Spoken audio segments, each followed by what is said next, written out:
Hello and welcome to Matchday -2 here on LCFC TV. At the end of another busy week for Leicester City, I'm Dan Bateson in the company of Jerry Taggart.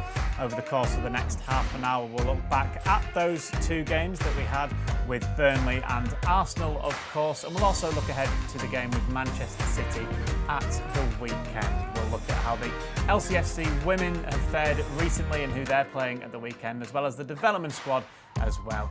Well, good afternoon, Jerry. Thanks for joining us. You've had an equally busy week, haven't you? Yeah. With the first two. Yeah, it's been a busy week. It's well and truly back, isn't it? Yeah, absolutely. I was going to say, we're right in the thick of it now, aren't we? So yeah, it's great to be back. Great for the action, the excitement to be back, and obviously some really good and some slightly not so good. Well, yeah, one win, one defeat this week for the Foxes. Obviously out of the Carabao Cup now, unfortunately, but top of the Premier League. It's nice to say that while we still can. Yeah, if we just stick to the league first, then obviously both games, Leicester have been quite magnificent. You have to say, scoring 7 goals in those two games. Obviously, conceding the 2 against Burnley is a bit of a distraction for Brendan, I would say. But overall, I think the attack and play from the team has been pretty exciting, you have to say. That Burnley game in particular on Sunday evening was a really good showing, wasn't it, from Leicester City? And yes, they conceded 2 goals, but offensively they were quite brilliant. Yeah, absolutely. It was up and running. They just sort of kept going from where they left off against West Brom. Harvey Barnes, you see, getting his first goal of the season, but he's had an amazing start to the season already. And with the likes of James Justin, joining in with Timothy Castagna, scoring last week, then it's fantastic. And obviously, you look at the likes of Tielemans, who's just taken up a more subdued role. He's taken a little step back in that midfield, and he's really playing well at the minute. He's had his critics in the past, but I think again he started the season really well.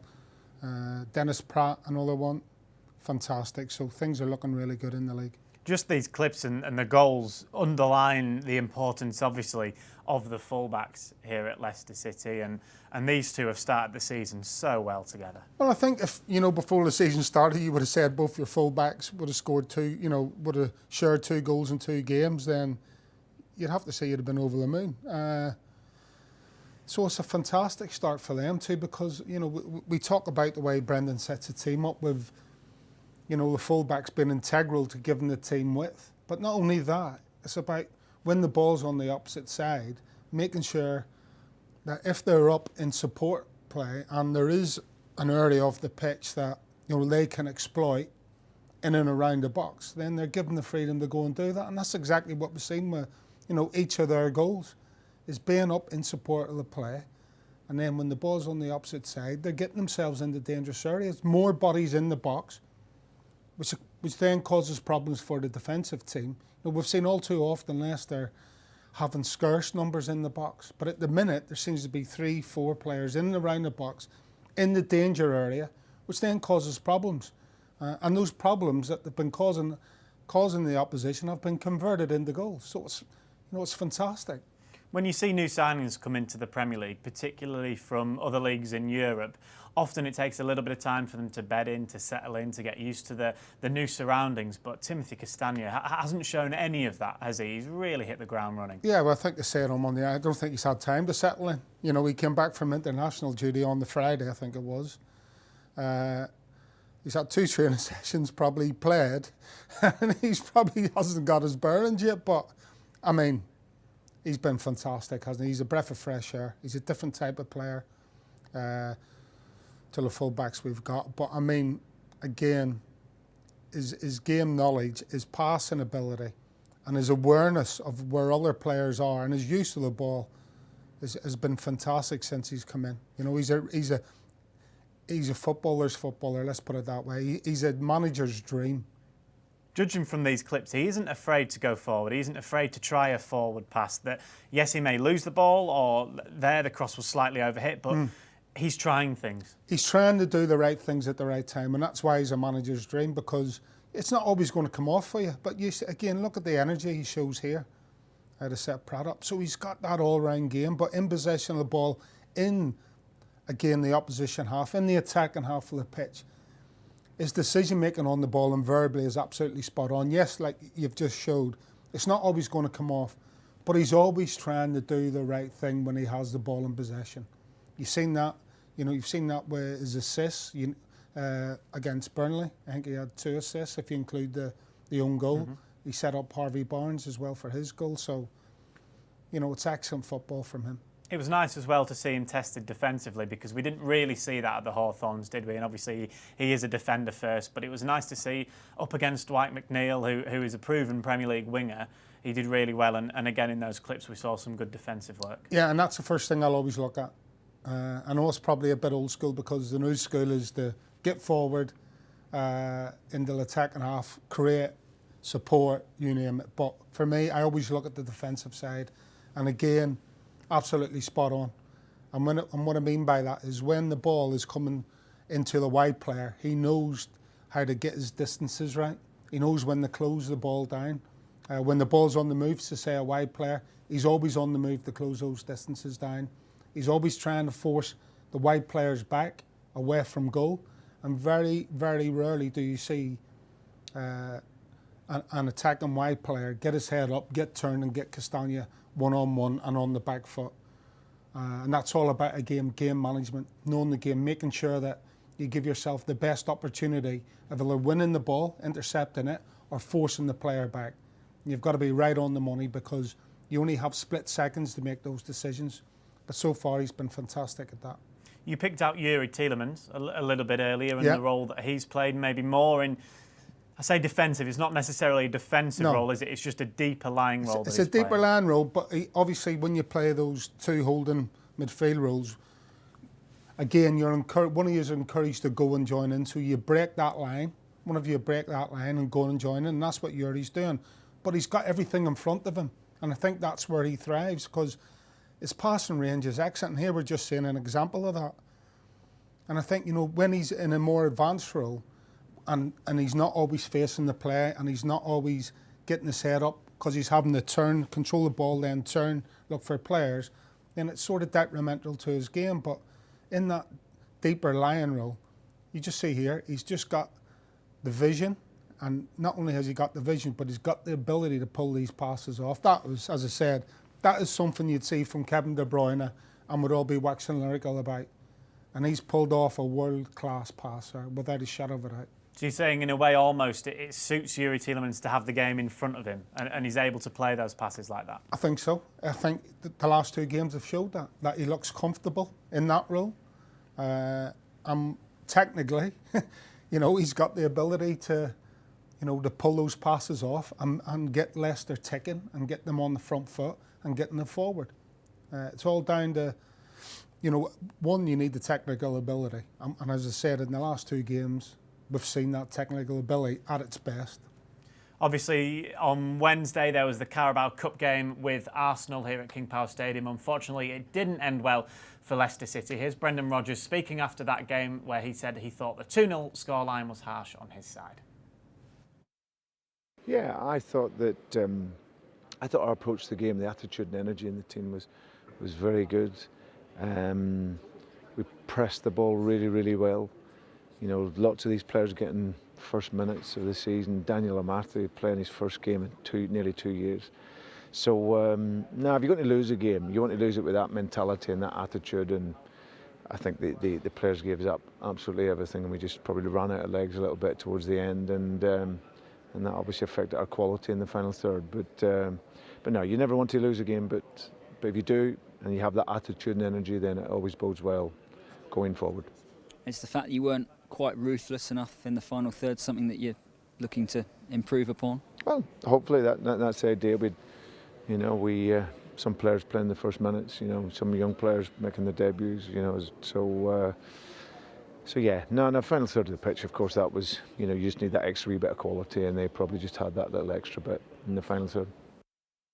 Brendan Rodgers there speaking after the defeat with Arsenal, Jerry, in midweek here at King Power Stadium. A disappointing evening in a way, but he can be very proud with the way his side, and particularly his young side, played. Yeah, I think so. I think, you know, I think he's nailed it there, Brendan, as regards to their approach, their attitude, their pressing, their energy. And Arsenal were just too good.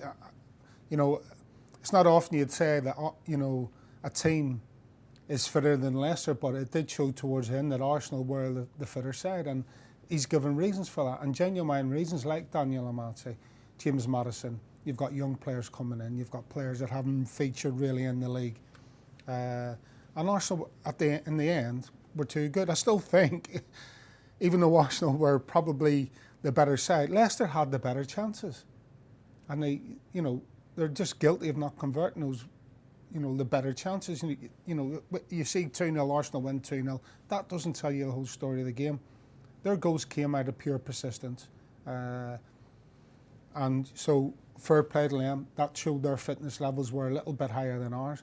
But when you actually analyse the chances created and what you would expect to be the conversion rate of those chances, then without a shot of a doubt, Leicester had the better chances. So that's probably the most disappointing bit of that night's football. Well, let's hope that Leicester can get back to their clinical best on Sunday when they face Manchester City. We'll preview that game in a short while's time, and we'll also look back as the development squad lost their first game of the season on Monday.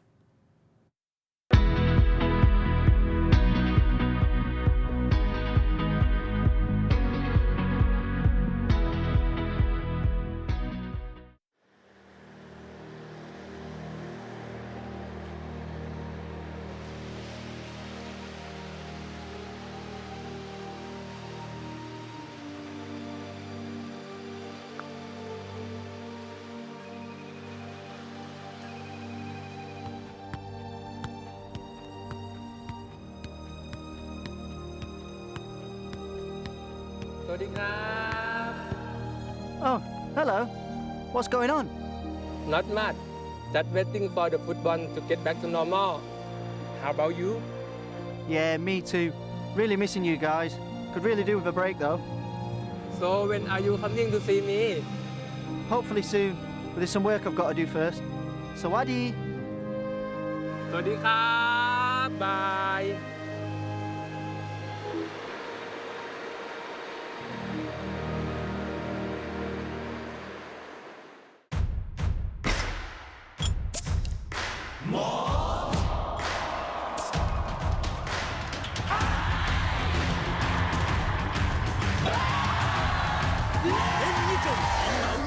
biết Sài Gòn.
We are an instinct that ignites action. We are a journey, taking one step more. And we are the heart that beats as one. We are proud to be more. De Montfort University, Leicester.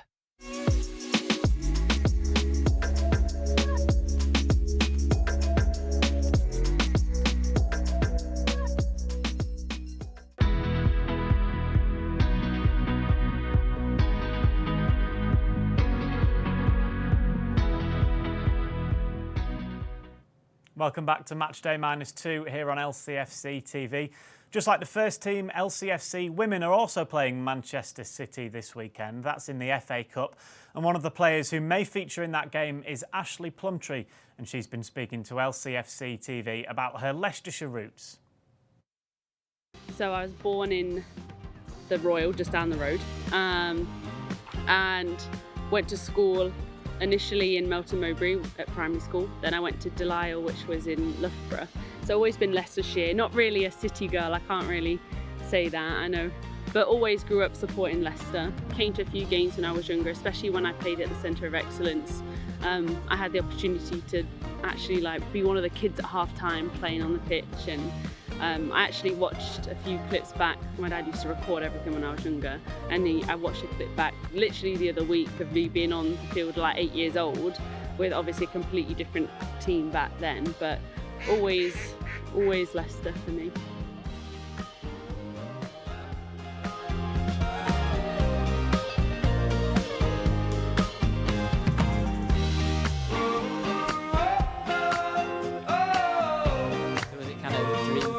One day play for the LCFC women's team, having watched and grown up with the men's team as well? Yeah, definitely. So when I went out to America for school and to play, I remember looking at where Leicester were, and we weren't in the position we are now with the support from the men's team.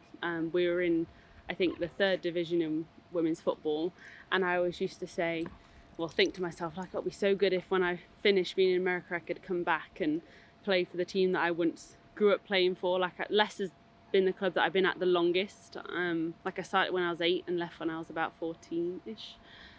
So my whole childhood of playing football has always been with Leicester. So the fact that I could come back and not only play for the team I've grown up supporting, but actually try and help them get somewhere else where we probably a few years ago weren't expecting to be able to get to is really exciting for me. So the idea of the possibility of getting into the Women's Super League, which is now considered to be one of the best leagues in the world, would be unbelievable.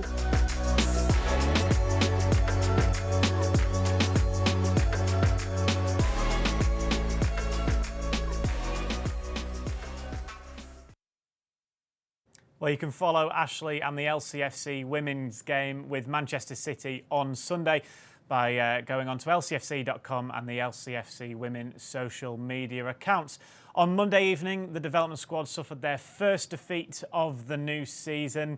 They'd beaten Hull in the Leasing.com trophy, they'd beaten Manchester United in PL2, but unfortunately they lost 3-0 away at Everton, Jerry, in PL2 on Monday, and it wasn't a brilliant evening really for the young Foxes. Yeah, it happens though, doesn't it? That's, when you're you grow up and you're learning, you're developing all the time, then you are going to have nights where you're inconsistent, and Everton look like they're a decent setup, to be fair, and have been for quite a while. And you've seen that with the players that come through their system and make it into the first team. So I'm not saying there's no surprise there, but definitely one of those games where if you get 1 or 2 years off, or your consistency levels aren't where you think they should be, then you're going to come undone. Yeah, they've had a real production line, similar to Leicester, I think, Everton, in getting players through to their first team. And that proved with that game on Monday. Leicester, I know we've just seen the 3 Everton goals there. Leicester did have a number of chances in the game, so hopefully they can get back to winning ways when they play against Blackburn on Monday evening. Again, you can watch that one on LCFC TV. Back to the first team now, Jerry. Obviously, Manchester City and the Etihad awaits on Sunday. Mm-hmm. It's a big game, isn't it? And we were talking off air about the injury problems Manchester City have. Pep Guardiola's come out. He says he's got only 13 fit senior players. It's a big chance for Leicester to go to the Etihad. Yeah, my heart bleeds for him. And those 13 players collectively probably cost the annual budget of a small country. So I don't buy it. But you're probably right. Obviously Sergio Aguero, I think, is probably the main man that's out for them. So it's definitely an opportunity for Leicester City. But make no mistake, it's going to, whatever team Manchester City put out on Sunday, is going to be a tough ask. But we talked the other night briefly on it that Leicester are ahead of them game-wise. They've played 2 games in the Premier League. Manchester City have only played one. So as far as match fitness levels are concerned, that's a slight advantage, let's call it. Well, the injury problems, obviously, it's a bit of a headache for Pep Guardiola, but he will not change his playing style no matter what. And they will be expected to win that game, there's no doubt about it. So quietly confident, I would say, Brendan Rodgers will be making his way up the M6. You mentioned no Sergio Aguero, of course, but Kevin De Bruyne seems to have started the Premier League in ominous form. He was brilliant against Wolves on Monday evening. So is he really the main player that Leicester need to look out for? Well, I think it's a big season anyway for Man City after what happened last year. You know, with Liverpool winning the title by so many points. And I think, obviously, that's going to be the driving force behind Manchester City's challenge. And in Kevin De Bruyne, that's the players' driving force. He is the focal point of their team, along with, you know, players like Aguero. And so it's really important, obviously, that he takes up the mantle, because he is the focal point. He is the main man of their team. And, you know, it wouldn't surprise me if Pep Guardiola's put a pressure on De Bruyne's shoulders to make sure that he is, you know, the flag bearer for Man City. And as you said, you know, he started the season in anonymous form. Obviously, we'd normally be speaking about the role that Wilfred Ndidi may be having in the game at Manchester City. Unfortunately, the bad news is Wilfred Ndidi is out injured. It's been confirmed by Brendan Rodgers. He said in his post-match press conference 6 to 12 weeks. Hopefully it'll be the former of those. Because that's a big blow. Massive blow. You know, Wilfred just keeps getting better and better, doesn't he? And we've seen it again with him playing at centre half. He's been fantastic, you know, really, really has, you know. And if he had Player of the Year last season, no one would have batted an eyelid. I thought he was brilliant last season. He started this season brilliantly. It's for him to be out for that long. It's quite surprising. It must be something majorly bad with him, but he will be a big loss. And obviously, Mendy's come in and done a good job in that role that Wilfred normally would play. So, yes, it's a massive blow, but Mendy himself, you know, Brendan will take confidence that Mendy is having a really good start to the season as well. And they're just going to have, you know, to make do and men, so to speak, at the minute, a la Man City. You know, so they've both got their issues. Both teams have got their injury, stroke, suspension issues, whatever. I suppose the only added bonus for Leicester is the return of James Maddison. You know, we've seen him the other night against Arsenal. Whether or not he starts on Sunday, we'll see. But he's been on the bench and coming on. And so just with that 70-odd minutes he got the other night will give Brendan Rodgers the confidence that if he does come off the bench or he does start on the bench, that he may get a bit more time on Sunday and show some of the form that he showed the other night against Arsenal. How impressed were you with his performance against the Gunners? Yeah, I'd give him man of the match. I think he was probably Leicester's most productive player. Nearly scored a really, well, almost a wonder goal, you would have called it. So he was definitely Leicester's most productive player on Wednesday night. And I think, this is the one where, again, this is typical James. He sees the gap, goes, and then he almost manufactures something from nothing. When you see, he's got the slightest of angles to curl that ball around the defender, and it almost comes off for him. And, you know, 2 or 3 weeks down the line, he'll have honed those skills to perfection, and then you'll see those sort of chances going into the back of the net. So it's great to see him back.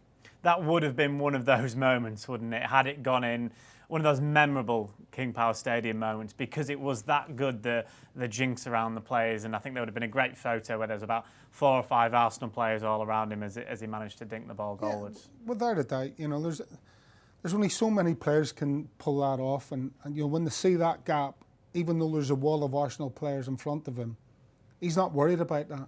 He sees the gap, he goes for it. And in his mind, what's going through his mind is, how do I get a shot off? How do I manufacture something from here? Because I've got 2 or 3 defenders in front of me. And that's what he's able to do. He's able to pull off the sublime in tight circumstances. And Leicester don't really have another player that's able to do that. So he could well be in the starting 11 on Sunday. Do Well, you expect to see it? I didn't we know say that. Dennis Pratt has obviously been fantastic in those opening two Premier League games. And I think, you know, it's also a position that suits Dennis Pratt as well. Now, he's a different type of player to James Maddison, we know that. But what he does, Dennis Pratt, probably better than James, is times his runs and stretches the game in behind. Yes, obviously, you know, we've seen his goal, which was, you know, nothing to do with stretching, but it's these little runs here, like you see. We've seen it against West Brom where he stands it up for Castagna.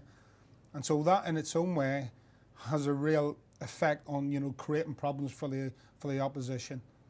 So it'll be interesting to see what Brendan's done. I'd be very aggrieved if I was Dennis Pratt and found myself not starting on Sunday. But what I'm saying is he has the option of starting a Dennis Pratt and bringing a James Maddison on. Two players that can influence the game in different ways. And that is really exciting for Brendan Rodgers. And we've spoken about the quality Man City obviously have. We've seen some defensive nous there from Dennis Pratt. He likes to get his foot in, he likes to get stuck in, something that obviously everyone will have to do on Sunday. Yeah, everyone's going to have to play their part. And that's one of the most pleasing aspects of his game, is not only the way he plays when Leicester are in possession of the ball, but off the ball. I think his energy levels have been fantastic.